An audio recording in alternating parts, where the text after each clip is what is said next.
Do you think, but it's not a big deal, if you don't prostrate to greet elderly people? Yeah, I feel like because of the fact that most people grow up here in Lagos, in this Yoruba speaking part of the world, Yoruba is big on respect. But let us be frank with ourselves. The world has evolved. Yeah, this is not 1990, whatever.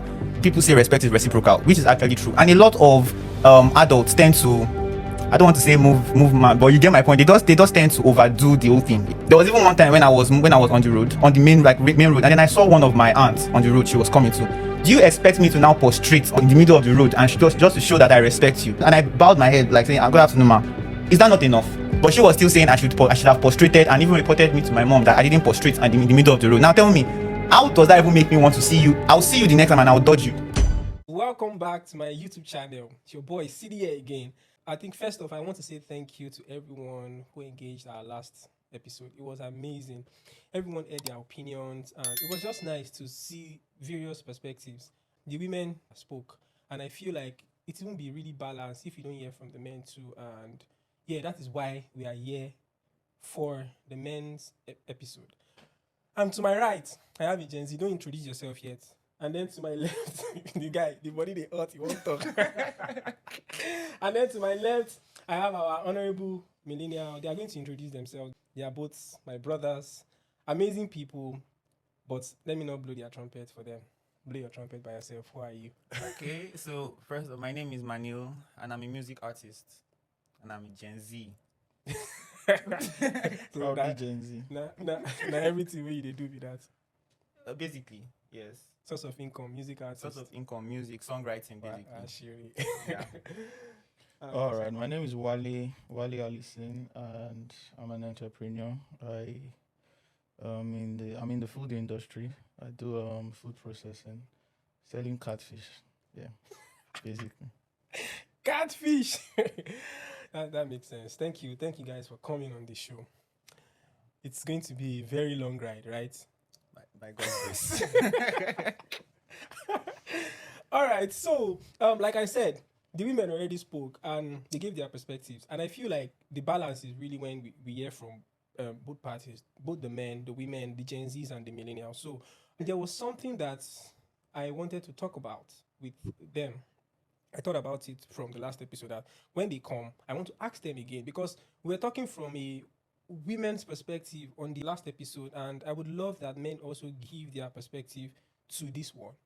Do you think it is too much, or it is not really important, or it's not a big deal if you don't prostrate to greet elderly people? Do you think it is enough to show respect to them how you want to show it, or you want to show respect to them how they understand respect to be? Which I talk, you understand? Exactly. So, but Do I go first? do you want to go first? Well, let him go first. I mean, Okay, it's Gen Z. Oh, wow. That's one. So, basically, I feel like because of the fact that most people grow up here in Lagos, in this Yoruba speaking part of the world, yeah, and Yoruba, you have to prostrate, you have to show a level of respect. Yoruba is big on respect, yeah. And that is how my parents actually train you, like when you see somebody, you prostrate, you greet them, that kind of thing. But let us be frank with ourselves, yeah. Most times, because the world has evolved, yeah, this is not 1990, whatever. This is the time and age. Yes, now this is the time and age where if I am showing you, in fact, respect. Normally, people say respect is reciprocal, which is actually true, and a lot of adults tend to, I don't want to say move man, but you get my point. They just tend to overdo the whole thing, yeah. So basically, there was even one time when I was on the road, on the main road, and then I saw one of my aunts on the road she was coming to. Do you expect me to now prostrate in the middle of the road and just to show that I respect you? I basically said, good afternoon, and I bowed my head like saying, good afternoon, ma. Is that not enough? But she was still saying I should have prostrated, and even reported me to my mom that I didn't prostrate in the middle of the road. Now tell me, how does that even make me want to see you? I'll see you the next time and I'll dodge you. That is just the truth. And that is why that's my point. So you think it's not a big deal if you don't prostrate, as far as you still show you respect to them? Yes, I can just bow my head and be like, good afternoon, ma. So, well, I'm not the judge. Okay, so of course there's no judge here, but one of the very important things that I know is vital for every human being is acceptance, Yeah. right? If you're in Nigeria, if you're in US, wherever you are, one of the very vital things that everybody wants is that they're accepted by other people, right? And part of the things that determine why or how people are accepted is your language. Mm. Yes, your Yeah. language, your culture, the things maybe showing up in your dressing, how you relate with people, and all Yeah. of that. Yeah. So one thing is important, right? The world is now very globalized. So I agree with him saying that we are not in the 19 somethings, but Of course. another key thing is everybody who is wise must understand difference, right? So I go to US ordinarily from the movies that we see, the short clips we watch, and things that we know from people from that side of the world tells us that they are not really big on prostrating to people. It's not Exactly. in mode of greeting there, Yeah. so it doesn't even pass any message. Some So- people get offended when you prostrate to them. Like, Do why you are get? So doing this? if I'm in that part of the world, even though I've grown up here, I don't have to adopt prostrating to people because it's not their language. They don't need me to do that for them to accept me. Do you understand? So I think one thing that I would appreciate if Gen Zs adopt is understanding the culture of the place they find themselves. Exactly. Don't This- generalize. This is, they say, the proof of honor is that you are bending to what the other party or the person that you are trying to honor understands and accepts, Mm-hmm. right? So now, yeah, I give an example of You guys won't talk. so he gave an example of his aunt. Yeah, in my own opinion too, a lot of us millennials or baby boomers like that, or yeah, I think it's baby boomers before Gen Mi- X. No, um, I think it's Gen X. baby boomers, then millennials. So a lot of us who are, would I say, in the older generation, we expect that, oh, so for me, I don't think it made so much sense that his aunt, no, see the way I'm dressed, I'm wearing white. You just expect me to prostrate with her white attire. with my white attire, right? So, but then could there have been a way that, I mean, I would have shown my honor to such a person who would have probably been insisting that, oh, this is how I want you to greet me? Sometimes a little bit of an emotional connection. I think the Generation Z or Z are very good at this, like creating some sort of emotional connection with people. Yeah. Yeah, so maybe a hug, She gets maybe a a simple hug. side hug, You're like, and then bending to auntie, do it. your expression Being and all of those things intentional. will probably just- have I don't know if overridden that. I don't know if you guys have seen some millennials. I some promise you, there's old nothing you people have seen that I've not seen. definitely, but I'm just saying that. That was nice one. I'm just saying that have you not seen some people that I probably like greet you, I go afternoon, and then I come and hug you, and then you be like, is that how you're supposed to greet this? And then you not tell me to come and prostrate again. After I've done the whole this and then hug you too, and you're telling me to come and prostrate again. Like you're think basically forcing it on me. I think sometimes you also need to understand when these people are just massaging their ego and when they are intentional about you just respecting them. Sometimes you see that this person is just trying to whine me. Yeah. But other times you see that this person is just trying to train you. Do you understand? I've received enough training all my life. I feel like it's fine. I feel like basically I know what to do. Yeah. It's just that at that point in time, all my instincts is telling me, okay, I've greeted you, I've done the whole emotional whatever. Now my own point, now what I want is, okay, just, and then if you're like probably carrying something, I can even help you carry itself and be like, okay, as per Omoluabi that I am, right? And then I'm helping you carry the thing. And then now, then you're still telling me that I should have prostrated at that point in time. Emphasis on in the middle of the road. Like there were literally cars passing. And what if my crush was Okay, passing? do you have other examples that didn't happen in the middle of the road?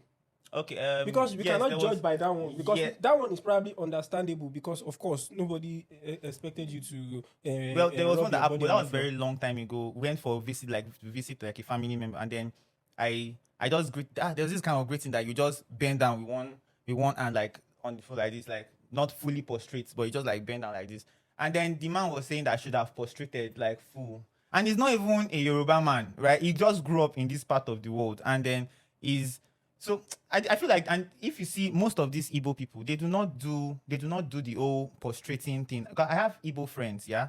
When I have a lot of Igbo friends, and most of them are even shocked when I used to greet my mom like prostrate and all those kind of things. So I feel like this thing is just a a balanced thing where you just know See, that. if you use Igbo people or even Hausa people as examples, I feel like you should understand that if they are not prostrating, they have other ways that they communicate honor and respect to their older elderly ones.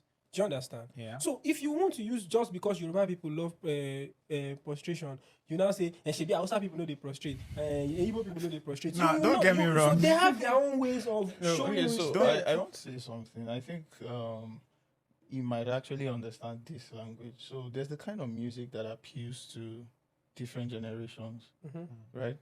As a And musician, as a you- musician, right? I see where you're going. You get- yeah, there's the kind of music, and then if you're trying to get the attention of a particular generation of people, there's the kind of music that you make.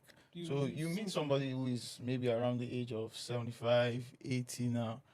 What we are Yoruba listening people is to now, Ayinla or what Omowura. is what is Ayinla Omowura. commonly acceptable now is noise to them, You know, right? Yeah. But I mean, something to that is what already, the kind something of that is already even becoming noise to me. Yo. Ozeba to where now? As how? so That's a jam. Oh. That's a jam. yeah, that's the so, problem. but- That's a jam. It's That's not the a problem. problem. It's not a It problem. is not a jam to It's me. a vibe. It's noise. It's a So vibe. basically, I think that the attitude of Gen Z just tell us something that we don't really care about you. Mhm. We don't care what your generation thinks about us, and I don't think that's the best way to actually approach or see life. Right? I think it's important that you're able to, would I say, be a bridge. You're Yeah. able to connect with older people as well as younger people, right?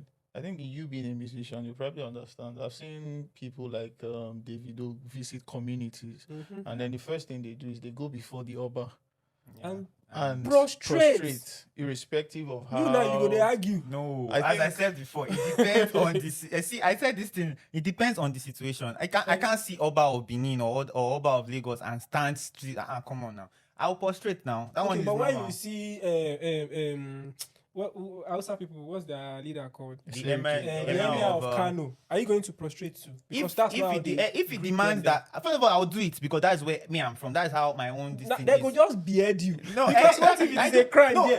no, We were I will telling, ask- we were I will telling definitely a story on Kairos the other day, how that a man went to a village to go and preach to them. He was not supposed to touch the head of their king because it is a taboo. That was why he lost his life.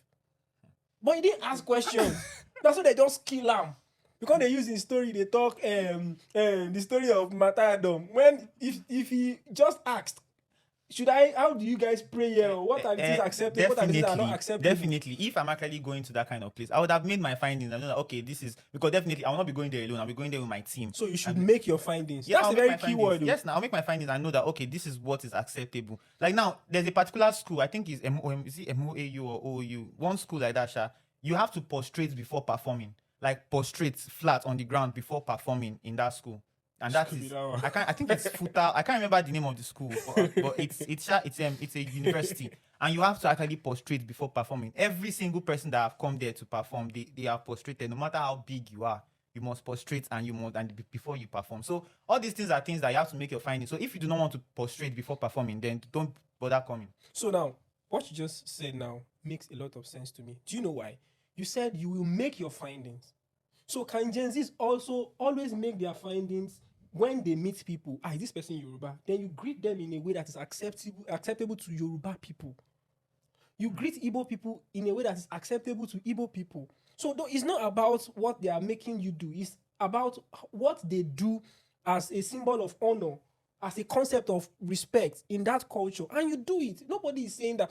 Like I said, that your antenna always talks to me, you come prostrate in the middle of the road. I don't agree with that. That is overboard. That is too much. You understand? Anyone should understand that. Now, road we day. When we get home and you still didn't greet me the way you should, then that I can come for you. But now that you know that this is how these people understand respect and honor to be, I think making your findings, like you said, and then doing it that way, Well, it is the wisest I thing want to do. say something in would I say defense of Gen Z.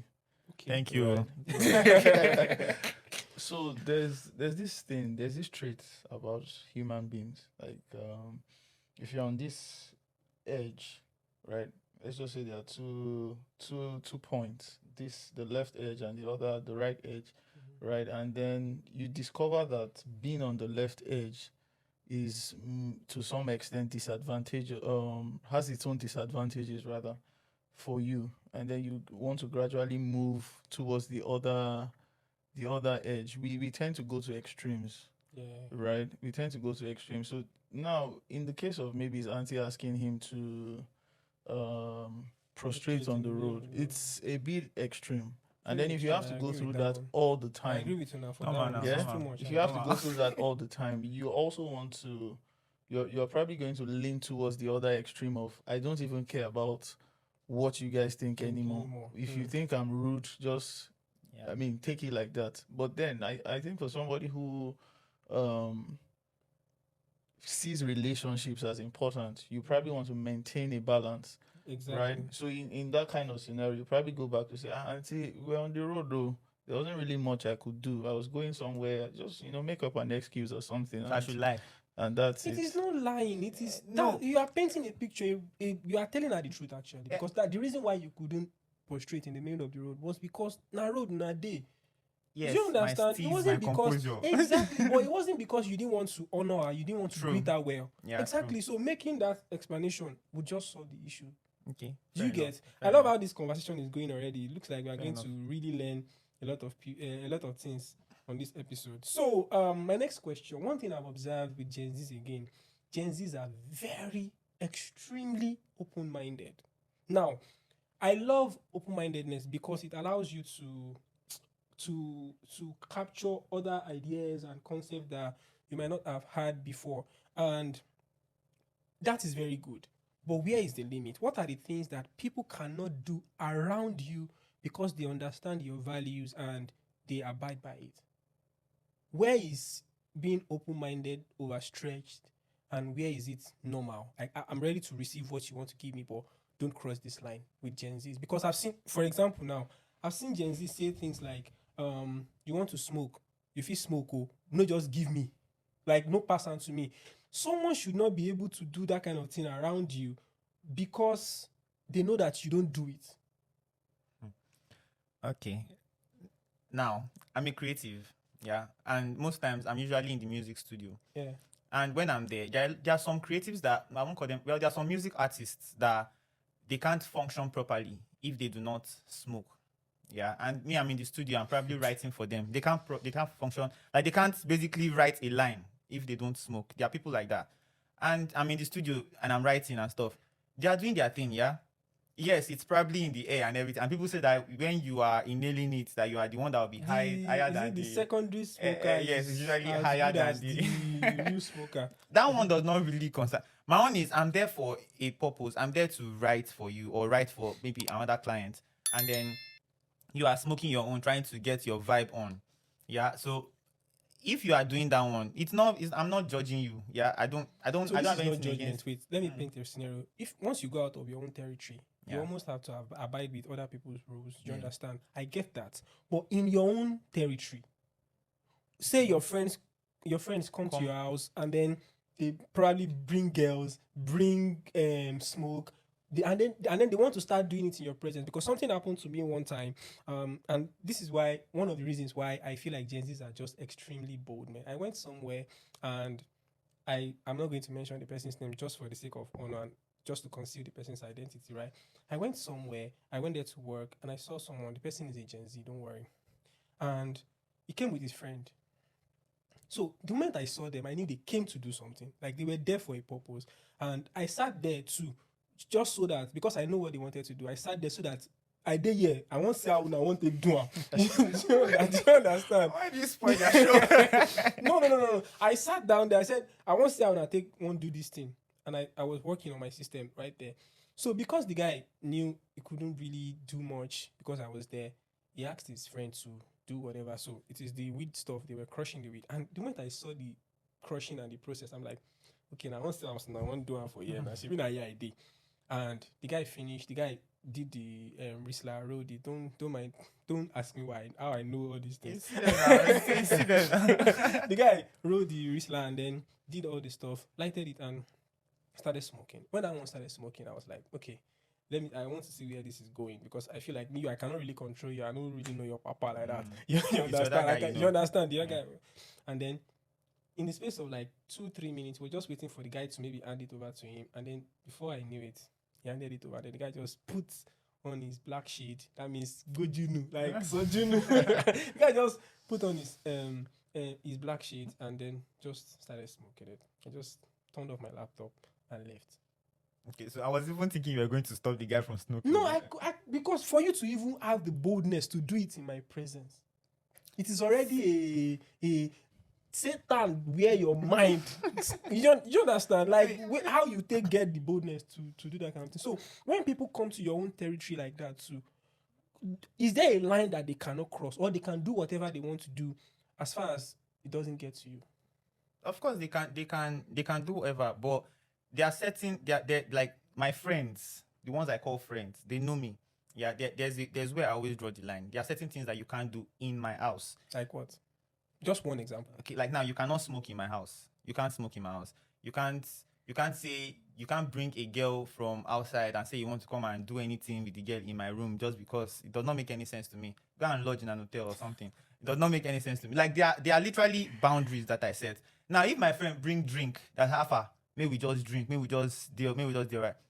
Yeah, that's calm. Yeah, we are celebrating something. Yeah, you're bringing drink, we're just gisting, you're just sipping, taking 1 or 2 shots. Yeah, that's fine.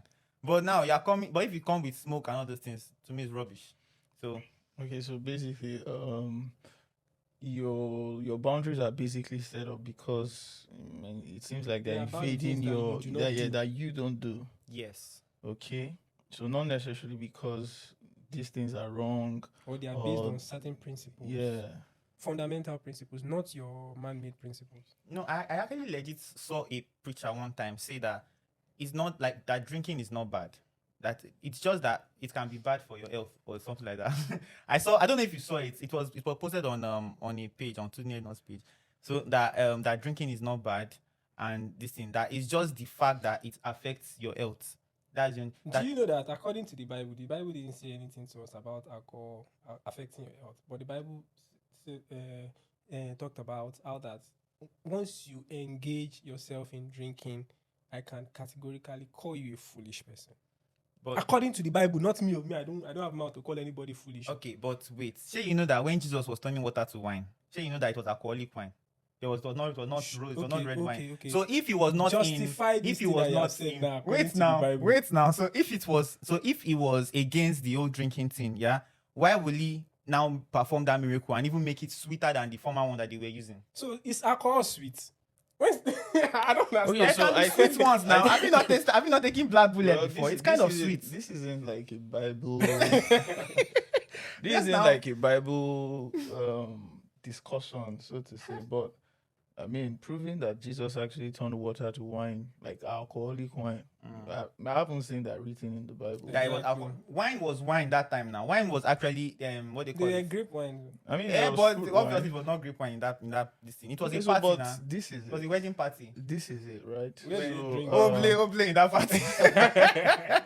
Heavenly Oble. Yeah, so this is it, right? I think this is probably what you're trying to drive at. How that, I mean, the scripture doesn't say anything is so much wrong with drinking, right? Except that it says strong drink is for fools, right?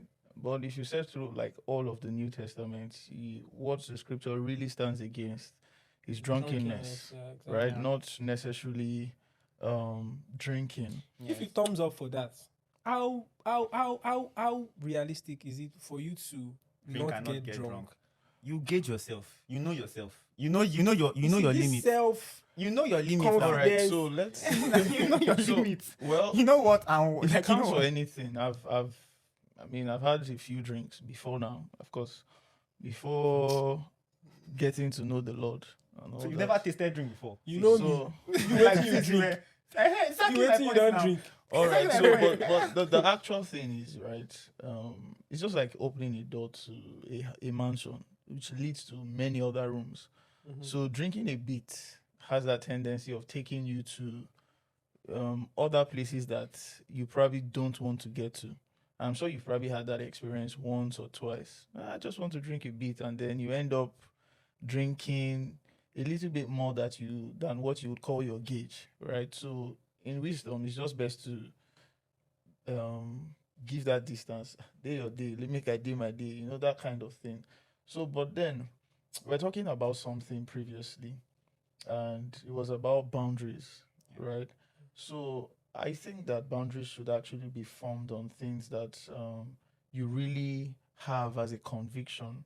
Exactly. That's what I think boundaries should be formed on, not just something that, oh, because I don't like this thing, you keep far from it. No, I think it should be based on your convictions, what you really believe, not just what you like or what you don't like. Now you were saying something about a musician in a studio with you, and that already, the way you explained it actually proves to me that this guy is already addicted to this thing.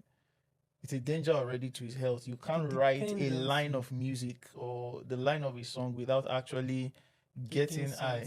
So recently I saw a podcast, Pastor Femi Lazarus's. I don't know if I'm allowed to mention names. And he was interviewing a guy who was addicted to smoking marijuana. And this guy actually said quite a lot of things, but one of the things that he said was that he knows people who naturally don't sing. They don't sing, but once they smoke, something begins to tell them you can sing. Right? Something just begins to tell them you can sing. Go ahead and sing and all that. And whilst we may argue about it, not everybody would accept the fact that life is spiritual. I cannot sing. There's just something that I know I can't do, right? And then I take a substance and suddenly I'm hearing something that tells me something else. If I push out that song, I'm not doing it based off my skill, my talent, but I'm doing it based off an influence, which I'm also spreading across to other people. You agree to that? Right? Yes, you agree. So I can agree to that. I'm not that bad. In that interview, right? So this guy shares how music videos influences people to do like a lot of negative vices, a lot of it. So the guy was even like of the opinion that if they could even take out music videos like forever, of course that's not going to happen. Yeah, but the things that we see, the things that we hear largely influence us, but those things influencing people come from a certain source. So if you just permit everybody to do anything around you, I don't think that you'll be doing yourself justice, or even the people that are around you justice. So it's just, I think Gen Zs need to learn that one. Boundaries are very important. They are a vital part of our lives because that's how we get out of troubles that we can't see. Honestly, once you have your boundaries, there are things that can penetrate you. Do you understand? Yeah, true. That's what I believe. So let's talk about accountability. Why is it that just because I'm saying this because I've seen some things that with Gen Zs that I honestly do not like when it comes to accountability. Gen Zs don't like to like now. And this thing started from my generation, the Millennials, right? We started fighting for the freedom that the Gen Zs are taking for granted now, or are taking too far. We started it though. Now they tell our parents, you cannot tell me what to do, all those things. We started it, but Gen Zs now, the way they come up for us, me I can't be like, so you don't come out again. Do you get? And it's just because they don't want to be accountable. Because, of course, we young people, we know once we leave the house, we can do anything and we won't have to explain anything to anybody. Do you understand? So, what is the role that accountability plays in the life of a Gen Z? And how do you think accountability should be handled within Gen Zs? Are they supposed to be accountable to anyone, or freedom is just freedom? Let's go. Once we leave the house, that's it. See, as long as you are staying under your parents' roof and you are you have to let them know where you are going to. Yeah, irrespective of how, if I'm in my mom's place, yeah, what I do is I tell her that, Mom, see, I'm going somewhere, and then she'll be like, are you coming back this night? That is the next question that she asks, because she knows that most times I'm usually like maybe away for like 2-3 days, and I don't come back. But and I tell her that I don't know yet. I'll let you know. I'll text you. That kind of thing. So even when I forget to text her, she will now text me, are you coming back this night? And I'll be like, no, I'm not coming back. They say, okay, no problem. So So literally, I feel like this thing is just how the Gen Z was raised, basically. Because in my I was own saying it. in I my was own saying it case, on the last episode that the Gen Zs that I interviewed, maybe they are just good Gen Zs. They are the responsible Gen Zs. Because I've seen Gen Zs that won't agree to this thing you are saying. You know. well, see, there are actually some cases where you can leave. Like sometimes I just leave the house without telling her where I'm going to or tell anybody where I'm going to. Yeah, and sometimes, and you know that whole leaving the house thing and then not come back again.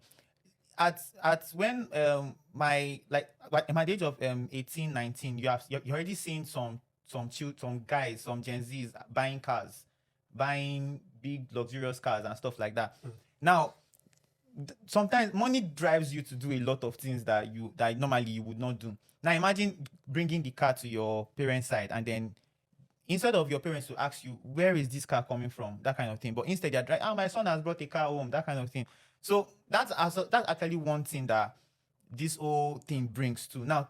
If that boy wants to leave the house anytime he wants to leave the house, he can definitely do it because why? He's bringing money home. That's one thing yeah, This thing you're that's talking one about thing. actually destroyed a lot of Gen Z. Exactly. That's one thing that has affected a lot of Gen Zs in this generation. But if your foundation is Christ, I know it's surprising that I'm saying this, right? If your foundation, if your foundation, Why are you surprised that you are surprised? no, I'm saying exactly because if your foundation is Christ, because every morning they used to wake up. My dad and mom used to wake us up, do morning devotion that time. So it became an habit. But for like doing, but like when my dad passed away, then it took a while before we even like gained our feet to start doing back again.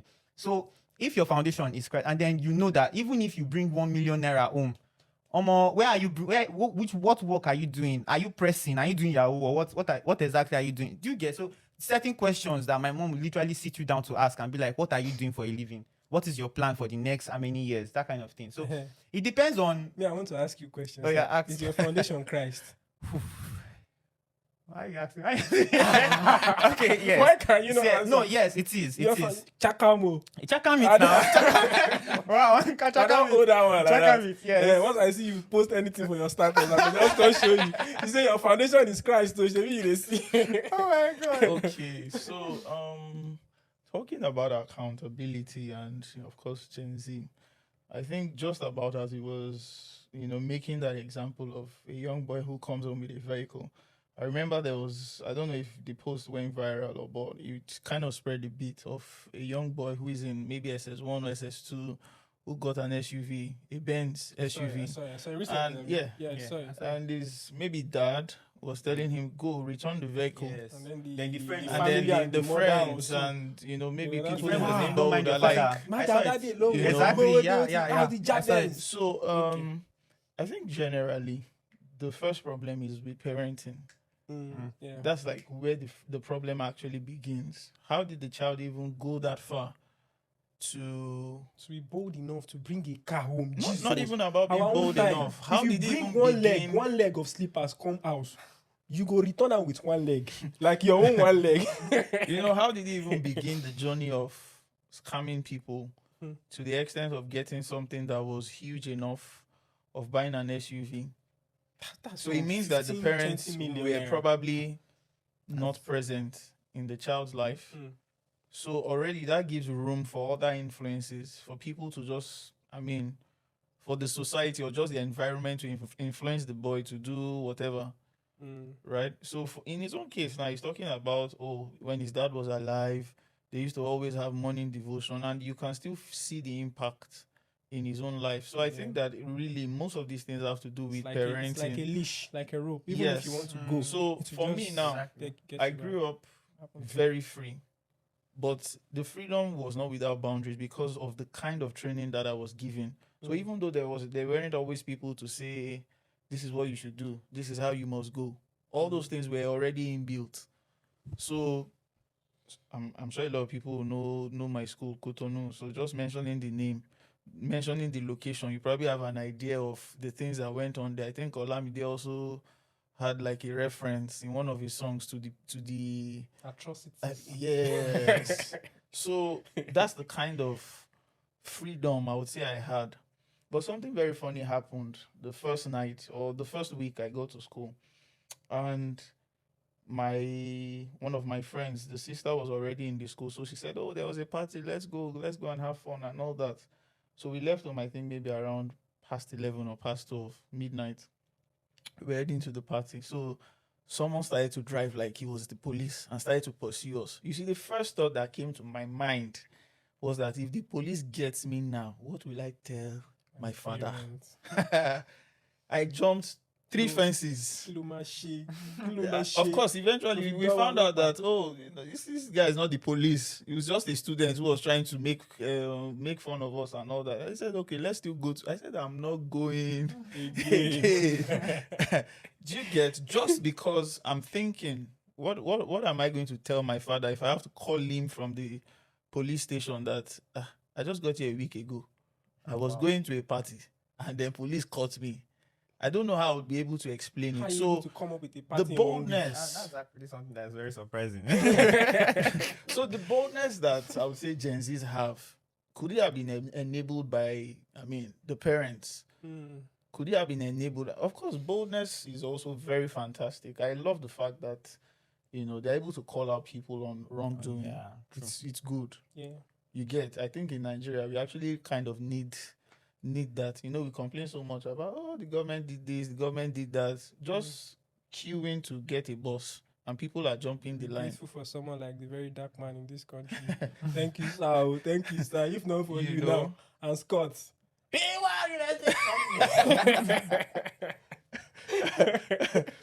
So I think that we also need to have that check, being able to call ourselves to order and all of that. But like everything, freedom without boundaries is also bondage. Yeah. Okay.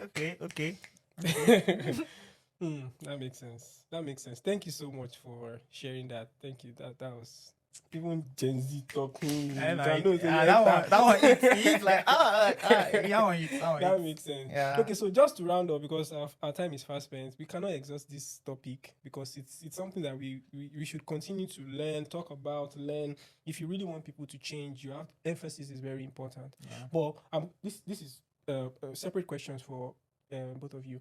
So for you, what is one thing you feel like, okay, so maybe we should add the mix, right? The baby boomers, that's our parents, the millennials. What do you think if they bring back and deal with Gen Zs with that and in that manner, it will help Gen Zs relate with us more and better?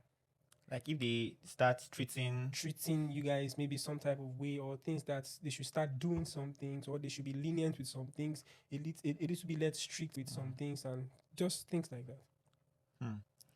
They should try and learn, or they should try and understand what Gen Z is actually like. Try and understand what we like. Try and understand how to relate with us properly. That I feel like that's where the balance is going to be. Because and also I feel like most of them do not apologize. I'm not going. This one is not even. Baby boomers. This one is not exactly. They do not. Now imagine imagine that my mom offended me one time. I know yes. Say I love my grandmother so much. Not for one day. That year, Said Mabinu. I didn't yet one day. Like something like that. It's actually a thing that they need to learn how to do. Like how to forgive. It's not going to take anything away from you if you say, I'm sorry that I did this. I'm sorry that I did that. And you clearly, in your heart of hearts that you offended me. But you want me to just be okay just because you're my mother, and then you be like, I gave you breast to suck now. You're my child now. Like, I mean, you know how much I mean, it's just somehow like they should actually learn how to apologize too, because it's actually something that can rub off on the next generation. Because be like, okay, my mom did not apologize to me when I was much younger, so I will not apologize to my child when I'm training my child. You see, that kind of thing, it can affect the generation after generation. I know this kind of thing. That makes sense. Clap for me now. That makes sense. That makes sense. Okay, so if there's something you want to bring back, that Gen Zs can bring back or should bring back, and it will help us accommodate them more, what do you think that thing would be? Well, I think we already talked about learning to understand your environment, basically. Like, also understand the people around you and how to relate with them. You can't relate with people based off, this is how I am. Exactly.